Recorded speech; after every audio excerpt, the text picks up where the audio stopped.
Gloria a Dios Santo. Amén. Bueno, sean bendecidos. Vamos a entrar ya en materia de enseñanza. Estuvimos aquí orando y alabando al Señor y compartiendo. Y hoy nos corresponde el Salmo 94. Estas enseñanzas de los salmos están aquí en la página de Ricky Rosado y después en el canal de YouTube de Apóstol Ricky Rosado. Y usted puede compartirlo con otras personas. Y están todos ahí, todas esas enseñanzas. Hoy vamos para el Salmo 94. Salmo 94. Y vamos a trabajar este salmo, que tiene unos, si no me equivoco, unos 23 versos. 23 exactamente. Y vamos a leer el Salmo 94. Oración clamando por venganza. Vamos a explicar eso ya mismo de la venganza. Porque cuando este salmo se escribe, la venganza era parte de la idiosincrasia de estos militares y guerreros, ¿verdad? En la gracia, en la dispensación de la gracia, nosotros vemos la venganza desde otra perspectiva. De hecho, lo vemos como una inmoralidad en algunos aspectos. Entonces el Salmo dice, Jehová Dios de las venganzas. Y eso está bien dicho, porque ya mismo cuando lo explique se va a dar cuenta por qué Él es el Dios de la venganza. Dios de las venganzas, muéstrate o manifiéstate. Engrandécete, oh juez de la tierra. Da el pago a los soberbios. Juez de la tierra. Da el pago a los soberbios. ¿Hasta cuándo los impíos? ¿Hasta cuándo, oh Jehová, se gozarán los impíos? ¿Hasta cuándo pronunciarán, hablarán cosas duras y se vanagloriarán todos los que hacen iniquidad? A tu pueblo, oh Jehová, quebrantan, a tu heredad afligen, a la viuda y al extranjero matan, y a los huérfanos quitan la vida. Y dijeron, no verá Jah, ni entenderá el Dios de Jacob. Será la actitud de ellos. Entended, necios del pueblo, y vosotros fatos, ¿cuándo seréis sabios? El que hizo el oído no oirá, el que formó el ojo no verá, el que castiga a las naciones no reprenderá, no sabrá el que enseña al hombre la ciencia. Jehová conoce los pensamientos de los hombres, que son vanidad. Bienaventurado el hombre a quien tú, Jah, o Yahvé, o Jehová, corrige, y en tu ley lo instruyes, para hacerle descansar en los días de aflicción, en tanto que para el impío se cava el hoyo, porque no abandonará Jehová a su pueblo, ni desamparará su heredad, sino que el juicio será vuelto a la justicia, y en pos de ella irán todos los rectos de corazón. ¿Quién se levantará por mí contra los malignos? ¿Quién estará por mí contra los que hacen iniquidad? Si no me ayudara Jehová, pronto moraría mi alma en el silencio. Cuando yo decía, mi pie resbala, tu misericordia, oh Jehová, me sustentaba. En la multitud de mis pensamientos dentro de mí, tus consolaciones alegraban mi alma. Se juntarán contigo el trono de iniquidades, que hace agravio bajo forma de ley. Se juntan contra la vida del justo y condenan la sangre inocente. Mas Jehová me ha sido por refugio y mi Dios por roca de mi confianza, y Él hará volver sobre ellos su iniquidad y los destruirá en su propia maldad, los destruirá Jehová nuestro Dios. Hay algunas cosas que vamos a explicar en términos históricos cuando el Salmo se da, pero hay otras que las vamos a explicar en términos de principios, porque los principios espirituales, los principios de Dios o del reino, la ley del Señor, es la misma, ayer, hoy, por siempre. Lo que cambian son los escenarios, lo que cambian son los actores, lo que cambian son las generaciones y las formas culturales de ver las cosas, las costumbres, pero el principio es el mismo. El tiempo histórico, la temporada, es lo que puede ser diferente, ¿verdad? Por lo tanto, vemos las cosas desde dos puntos, ¿verdad?, de vista, en términos de análisis, en términos de enseñanza. El Salmo 94 también se le conoce como el Salmo donde habla que solamente Dios es nuestro socorro, o oración clamando por venganza. Este es un salmo de sabiduría. Aquí hay unos principios de sabiduría que busca reconciliar las desigualdades e injusticias de la vida con la fe en la bondad y en el poder de Dios. La sabiduría nos muestra a nosotros que vivimos un mundo de desigualdades, de clasismo, de injusticia, y eso ha pasado por todas las generaciones, por toda la historia, pero sin embargo los que tienen fe en la bondad y el poder de Dios, pues ven la justicia de Dios en manifestación. Otros salmos que se ocupan de este mismo tema o esta misma problemática para los que estudian a profundidad son los Salmos 37, Salmo 49 y el Salmo 73. Se contextualiza más o menos esta misma problemática y ofrece soluciones. La fuente del problema es la existencia del hombre que se ensaña contra los que sirven a Jehová. Y eso siempre ha pasado. El mal contra el bien, la injusticia contra la justicia, los impíos contra los que sirven al Señor. Eso también le podemos llamar como el espíritu de Caín. ¿Se acuerdan Caín? Contra Abel, ese espíritu de maldad operó en él, activó las emociones negativas y hubo allí una manifestación de odio y de hacer daño, de maldad. Pues eso sigue pasando. Por lo tanto, se trata, como afirma el teólogo Macau, de un recordatorio de la anomalía que significa la perversidad humana dentro de un orden moral que ha sido establecido por Dios. Dios ha establecido una moral, Dios ha establecido unos principios honorables de nobleza para vivir. Sin embargo, la perversidad y la maldad trastoca eso con relación a la humanidad, y ahí vemos el aspecto de la inmoralidad, ¿verdad?, en el ser humano. El salmista encuentra la respuesta en la suficiencia de la gracia divina, sea que las dificultades exteriores nos asalten o las perplejidades de la mente nos ocasionen preocupación y ansiedad. Aquel que sabe traer todo lo que le sucede con una fe confiada ante el trono de Dios, sabe que tal como el salmista lo ha descrito bellamente, el amor de Dios sostiene y es consuelo que refresca. O sea, a pesar de las dificultades, a pesar de todo lo que ocurra, los que tienen fe en Dios, los que confían en el Señor, saben que Dios va a traer soluciones, que Dios va a traer alternativas, que Dios va a traer siempre su misericordia, su amor y su justicia. Vamos a ver los versos del 1 al 7, ¿verdad? La primera estrofa es una súplica directa a Dios. Jehová, Dios de las venganzas, manifiéstate, ¿verdad?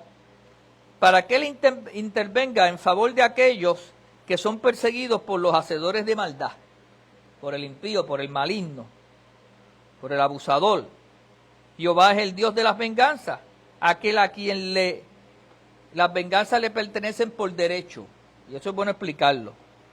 A Dios es quien le pertenece por derecho la venganza. De hecho, cuando usted estudia la Biblia, en el libro de Deuteronomio, capítulo 32 y el verso 35, hay una narrativa sobre eso. Mía es la venganza, dice el Señor. La venganza le pertenece a Dios. Nosotros no fuimos diseñados para vengarnos. El ser humano se autodestruye cuando se hace venganza. Por un momento siente un grado de justicia y placer, pero después vive marcado toda la vida. ¿Se acuerda que Caín quedó marcado físicamente? La marca peor es la de la conciencia. Tú no puedes vivir en paz contigo mismo, porque tú no fuiste diseñado para vengarte. En el Nuevo Testamento, en el libro de Romanos capítulo 12 y el verso 19, nos habla cómo el Nuevo Testamento, y el apóstol Pablo explica eso, y si me lo pueden buscar, Grace, para leerlo, Romanos 12, 19, de hecho vamos a leer del 19 hasta el final, que creo que son 3 versos más, para que veamos un poquito sobre eso. En Romanos 12, mire cómo el apóstol Pablo habla, y está citando la escritura de Deuteronomio, y hablando sobre ese tema en particular. Sí, léelo, por favor. Dice otra versión: queridos hermanos, nunca tomen venganza, sino déjensela a Dios, porque así está escrito. Nunca tomen venganza, Sino déjesela a Dios. porque así está escrito. A mí me corresponde vengarme, yo le daré su pago a cada quien, dice el Señor. Y luego dice, más abajo ahí, Y también está escrito: dale de comer a tu enemigo si está hambriento, y si tiene sed, dale de beber. Así se avergonzará de lo que te ha hecho. ascuas amontonará sobre su cabeza. O sea, en vez de tú pagar un mal con otro mal, págalo con un bien. Porque Dios se va a encargar de hacer la venganza, porque Él no carga la emotividad que tú y yo cargamos y el dolor cuando hay venganza. Por eso usted, cuando pase algo, ore y déjeselo en las manos del Señor. Póngalo en las manos de Dios, porque nosotros no estamos diseñados en la química del cerebro y en nuestra conciencia, en nuestra alma, para operar bajo venganza, porque tendríamos que operar en odio. Y ese odio te calcome por dentro. El teólogo, el doctor Onston, solía comentar: la venganza pertenece a Dios y Él no la confía a ninguno, porque nadie sabe humanamente actuar en ella. Como juez de la tierra, como dice el verso 2, se le implora a Dios que demuestre cuál es el justo pago de la iniquidad. Eso le corresponde a Él como juez. Dios sabe juzgar, como dice otra área en la Escritura, con justo juicio. 3 preguntas retóricas afirman que los impíos se gozan. Ahí mismo lo dice. El impío opera y se goza en la maldad. También pronuncia y hablan cosas duras y se vanaglorian. El que opera en maldad, el impío, siempre está hiriendo, siempre está gozándose en la maldad, y también operan, pues, como operan los impíos, ¿verdad? En la vanagloria. Estos perseguidores impíos quebrantan al pueblo de Dios y afligen a su heredad. Su heredad son los que Dios ha ido bendiciendo y diseñando de generación en generación. Aquellos que Dios ha elegido como suyos. Sus crímenes se dirigen especialmente contra quienes no pueden defenderse de ellos. Y esto es una situación cíclica que ocurre por generaciones. Siempre los más vulnerables, los más débiles, los más desprotegidos, pagan consecuencias del abuso. Vuelvo y te lo relata aquí: la viuda, el residente extranjero, el emigrante y los huérfanos. Y eso es lo que esta gente estaban haciendo. Estos impíos destruían a esa gente. Y es algo que todavía vemos que ocurre en muchas partes del mundo, ¿verdad? En todas estas ocasiones vemos esta situación. Este es el pensamiento del impío, cómo opera el impío. Ahora, si vemos ahora los versos del 8 al 11, ahí mismo habla de corrección. Dios va a corregir. Y habla en este punto bíblico contra la suposición errónea de que Dios no le interesa el mal que se inflige de este modo. El salmista hace resonar sus advertencias correctivas. ¿Y qué le dice? Necios del pueblo y fatuos. Fatuos es esa persona que opera en ignorancia, que es bruto en la forma de razonar, ¿verdad? De pocas luces, no hay entendimiento. Veas el comentario en el Salmo también 92 y el verso 6. Es ridículo creer que el creador del oído sea sordo. Si Dios hizo el oído, no va a oír lo que está pasando. Si Él le dio ojo, va a ser ciego. Él creó el ojo, no va a poder ver lo que está pasando. ¿No puede acaso castigar a los hombres aquel que los ha creado? Esta palabra castigar es corregir. ¿Ves? Es llamar a la disciplina, al orden. Pues Dios va a hacerlo. ¿No tendrá conocimiento el que enseña a los hombres? Claro, que tiene sabiduría. Si Él es el que enseña, Él es el maestro. Por cierto, Jehová conoce los pensamientos de los hombres, que son vanidad. Esa palabra vanidad es lo mismo que ahorita estamos hablando de vanagloria, de que la gente hace cosas y a veces cuando uno las analiza y dice, ¿por qué rayos están haciendo eso? Eso es vanidad, eso es pasajero, eso no. Realmente es un gozo de un ratito. Dame un poquito de esa agua, Grace. Es un gozo para satisfacer el deseo de la carne, o operar de una manera que tú dices, mira, esa persona, nosotros estábamos analizando los otros días que vimos un vehículo, y yo le dije a Grace, ese vehículo vale casi $90,000 a $100,000. Y después vinieron y le metieron unas gomas bien grandes y unos aros, y el vehículo no está diseñado para tú meterlo en terrenos bien, todoterreno. Y ahí es que ese vehículo te va a dar rendimiento. Pues le pusieron unas gomas y unos aros que si tú metes eso, se parten, porque esos aros tan grandes, con esas gomas tan finitas y grandes a su vez, y un montón de otras cosas, a la verdad que se veía curioso. Pero a lo mejor la persona que lo hizo tenía mucho dinero para gastar, pero a lo mejor tenía dinero para malgastarlo. Y después se quedaba con un problema financiero o económico más adelante. Pero la cuestión es que a veces hacemos cosas que no hacen sentido, que no realmente rinden un propósito, y por eso es que esto se le llama aquí esa vanagloria, esa vanidad, esa enfermedad emocional que tienen muchos seres humanos tratando de satisfacer sus vacíos existenciales y que no rinden los beneficios que deberían rendir en una vida satisfactoria, ¿verdad? Entonces, no tendrá conocimiento el que enseña a los hombres. Por cierto, Jehová conoce los pensamientos del hombre, que son vanidad, que son futiles, esa es la palabra. Pues tú no dices, ¿qué razón de ser tiene esto? De hecho, a veces crean más problemas que soluciones. La sabiduría y el poder reducirán a la nada los planes de los hombres para hacer el mal. ¿Ve? Dios va a tener que imponer su sabiduría, su poder para reducirlo. Por eso es que entonces quedan en vergüenza. Te ve por ahí después la gente, como quedan, esa situación ahora de P.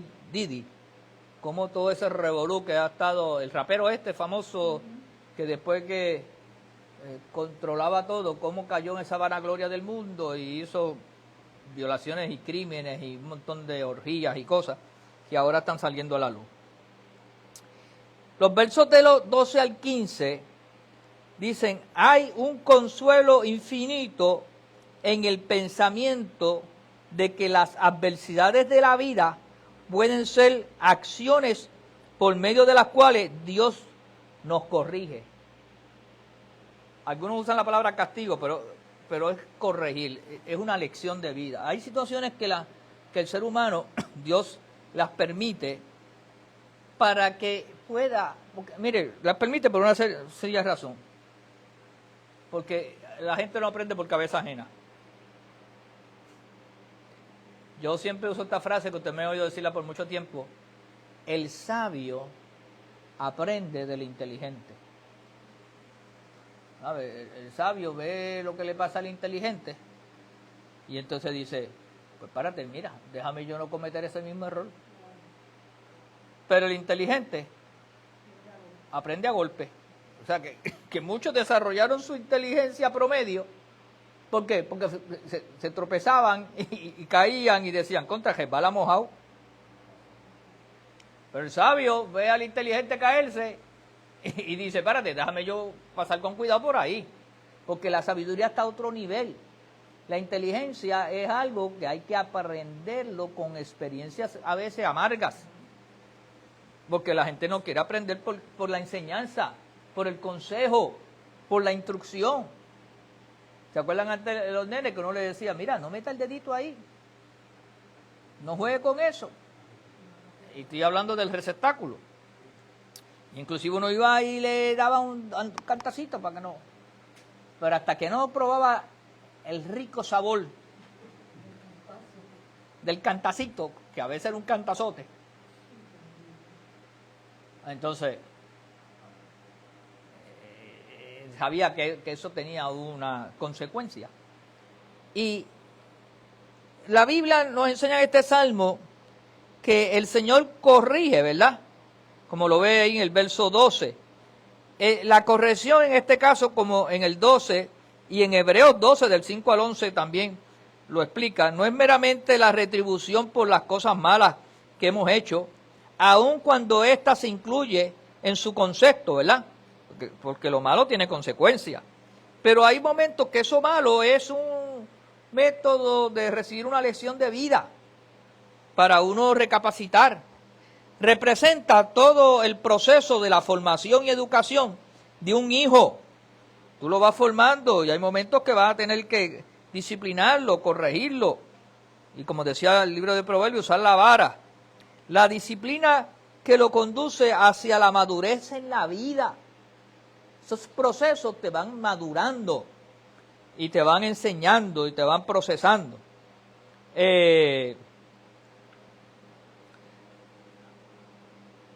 Aquí encontramos en paralelo las expresiones corrige, como están en el verso 13, e instruyes. Es descansar en los días de aflicción. Significa que la misericordia de Dios aliviará el sufrimiento de los justos, aun antes que se cumpla el juicio de los impíos. En medio de la corrección o en medio de la disciplina siempre va a haber misericordia y amor. Siempre Dios va a traer el bálsamo, ¿verdad? Es como cuando nosotros nos corregían con vara a veces. ¿Cuántos lo corrigieron con vara? Después venían y te echaban bueno, habían unos papás que no eran muy inteligentes, que digamos, le echaban alcoholado a uno. Y eso al día más, era mejor que le echaran alcohol, eso como que al día más, era mejor que le echaran un poquito de Bengay. Digo, Bengay, sí, Bengay. O alguna una loción solo, para suavizar la cosa. Pero nada, cada cual, pues, poco a poco. Por lo tanto, Dios nunca abandonará a su pueblo, el verso 14 lo dice. Dios nunca abandonará a los suyos. Es una palabra que tú debes tener firme ahí, en tu fe, en tus oraciones, en tu convicción, como lo dice aquí el verso 14. Y la bondad recibirá justicia. O sea, es una mezcla de bondad con justicia. Dios haciendo el bien desde la plataforma del pensamiento que mueve su corazón, que es amor y bondad. ¿Verdad? Puede ser que haya una corrección, pero siempre con la intención de restaurar y bendecir. El futuro pertenece a los hombres cuya mente es recta. Verso 15. Los que mantienen esa mente de justicia, de orden, tienen un futuro por delante extraordinario. Por eso usted, no importa la tentación que usted tenga de claudicar o de involucrarse en cosas de corrupción, no, haga un detente, porque tarde Dios lo va a librar y lo va a poner en honra y lo va a bendecir. Y la prosperidad viene de parte de la bondad de Dios. Dice amén por eso. Entonces los versos 16 al 21, después de haber defendido a los demás, el salmista pasa a suplicar en favor de su propia causa. Él estuvo orando y haciéndole justicia a los demás, pero ahora le dice, Dios, acuérdate de mí. Y hay momentos que uno también tiene que orar por otro, pero también tiene que orar por uno. No se ponga tímido en orar por usted, porque usted es parte de la ecuación. porque como dice la palabra del Señor, amarás a Dios sobre todas las cosas, a tu prójimo, pero como a ti mismo. Eso es muy importante. ¿Quién se levantará por mí contra los malignos? Era la pregunta, era la oración que hacía el salmista. En otras palabras, ¿quién saldrá en mi defensa, en mi ayuda? En el verso 16, si el Señor no hubiera sido mi socorro, mi alma muy pronto hubiera pasado a morar en la tierra de los silencios. En otras palabras, hubiese pasado de esta etapa, esfera terrenal, humana, hubiera muerto. Pero Dios tuvo misericordia, Dios me hizo justicia, Dios salió a mi defensa. Bendito Dios. Entonces, el verso 17 y el verso 18, Dios ha respondido al clamor de su siervo, ofreciéndole el sostén de su poderoso brazo, el brazo de su justicia, de su poder, de su misericordia. El clamor de su siervo, ofreciéndole el sostén de su poderoso brazo, el consuelo de Dios ha sido su deleite. Verso 19. El salmista aprendió a deleitarse en el consuelo, en el socorro de Dios. Eso es lo que nosotros debemos como creyentes, saber que nuestra confianza debe estar puesta en Él, que Él va a venir a nuestra ayuda, a nuestro rescate. El Señor no nos va a desamparar. El trono de iniquidad, de verso 20, el soberano malvado opera bajo esas condiciones, bajo un trono de iniquidades, pero no puede tener comunión con Dios, porque Dios no liga con las tinieblas, ni liga con el pecado. Ama al pecador, pero aborrece su pecado. Porque el gobernante malvado se vale de la ley misma para obtener sus fines inicuos. Y eso es así, hermano. Los gobernantes, los líderes a veces utilizan el poder de una manera maquiavélica, de una manera dañina, malvada. Y entonces hacen daño con ese poder, ¿verdad? Y eso es lo que está diciendo aquí, el trono de iniquidades. Y usan la ley para fines negativos. Me contaba los otros días el sacerdote, qué pena, que claro que no ha llamado, que decía que no me acuerdo si era una persona de allá de Roma, del Vaticano, decía que a los amigos le interpretan las leyes, a los enemigos le aplican la ley. Y los que tienen el poder a veces, cuando es un amigo el que cae, le interpretan la ley y le buscan los mejores abogados para que se la interpreten. Pero cuando es un enemigo, le aplican todo el peso de la ley. Y a veces nosotros aquí, dentro de la democracia nuestra, la misma ley que tú vas y reclamas, te la aplican a ti de manera diferente como se la interpretan a otros. Y tú vas allí a Hacienda y sales pillado y el otro sale feliz. Y tú dices, ¿cómo será esto, verdad? Pero nada, eso bórrelo, no me vayan a juzgar por eso.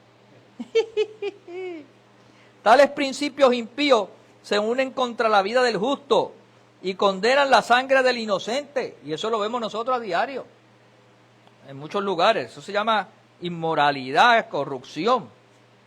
Condenan a muerte al inocente. Entonces los últimos dos versos del Salmo 94, que es el 22 y el 23, concluyen de la manera siguiente, con una reiteración de la confianza del poeta, del salmista en el Señor, que ha sido su refugio y la roca de su confianza. Ahí está en el verso 22. El Señor es nuestro refugio. Él es la roca de nuestra confianza. El hombre te va a fallar, el sistema te va a fallar, pero el Señor tendrá de ti misericordia y te hará justicia. La justicia de Jehová hará volver sobre ellos su iniquidad. El que ríe último, ríe mejor, ¿verdad? Hay un sentido en el cual los pecados son su propio castigo y los seres humanos están condenados a cosechar lo que han sembrado. Esa es ley que no va a fallar, hermano. Gálatas capítulo 6, versos 7 al 8. La justicia de Dios garantiza la operación de una ley moral entrelazada en la trama misma del universo. Por ahí pues, la gente le quiere llamar a eso ahora el karma. No, eso es la justicia de Dios. Esa es la ley de Jehová, que hace perfecto al hombre y hace sabio al sencillo. Que Dios añada bendición a su bendita palabra, que Dios produzca cambios poderosos en ti, que este salmo te ayude a reflexionar y espero que lo puedas compartir. Si entraste tarde, pues está ahí grabadito, lo puedes ver ahora completo. Compártelo con otros. Y nuestros hermanos de Fe y Gracia aquí de Bayamón, sabemos sembrar la semilla y honrar al Señor. Y lo hacemos a través de la ATH móvil como CFC Fe y Gracia. CFC Fe y Gracia. Que Dios añada bendición y tu semilla sea multiplicada. Nos vemos el domingo. Bendiciones.